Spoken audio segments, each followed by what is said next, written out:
ka es strādāju pie kādas lomas. Man ir tāds paralēlais mākslas darba celiņš, kurš man ir blakus visu laiku tajā procesā, no kuras ņemu, ko man vajag, caur kuras atdodu, ko man nevajag. Parasti tā ir mūzika. Imanta Kalniņas dzirdu mēģinājumos, es ārpus mēģinājumiem klausos. Šobrīd kaut kā trāpīju uz elektroniskās roka mūzikas, uz trokšņiem.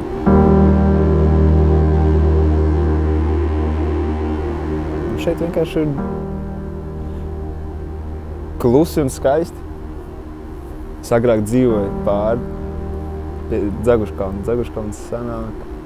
Es dzīvoju tur, strādāju tur, tad atnākot tā kā starp mājām un darbu. Vienkārši atpūtināt prātu, fantāziju, tos muskuļus, kurus tu nodarbini mēģinājumā. Tev viņus atkal vajag pēc tam vakarā izrādē.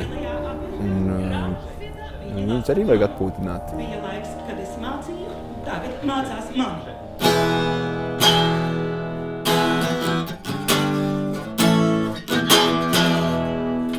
20 litri benzīna skaņas. Viņas smaržo.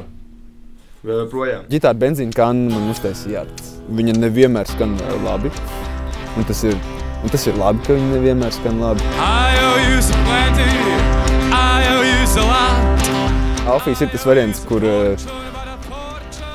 tas bija kaut kas instinktīvs, tāds impulsīvs, vienkārši ļaušanās. Ilgi es pavadīju mēģinājumos vienkārši staigāt to eksemplāru, domājot, kā. You wanna be happy, I suspect. Tas burtiski bija tāds tunks un viss aizgāja. Oh, why, oh, me? Oh, Lord, why you tell me what to do?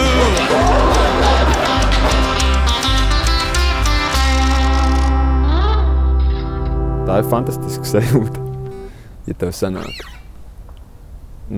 Tas ir mirklis, kad tu sāc lidot. Vēl ar nezinu, kādu raksturu sev izvēlēties. Nopietnu vai jautru?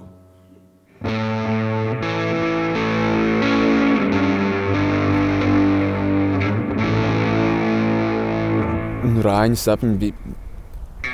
Tas bija traki. Pozitīvā nozīmē.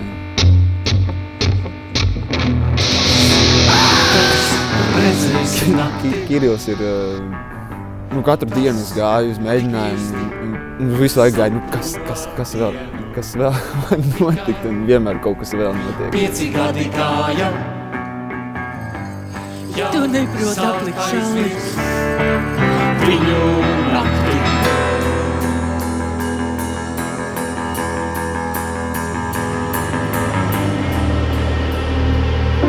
Es esmu cilvēks, kas smējas vārdā Gwynplaine. Es mājās visu laiku sievai gandrīz katru vakaru stāstu, kā man ir gājis, ko es tur daru. Un tad viņa man tā arī saka, kas par to esi vienkārši nenormāls. Tas pilnīgi tā.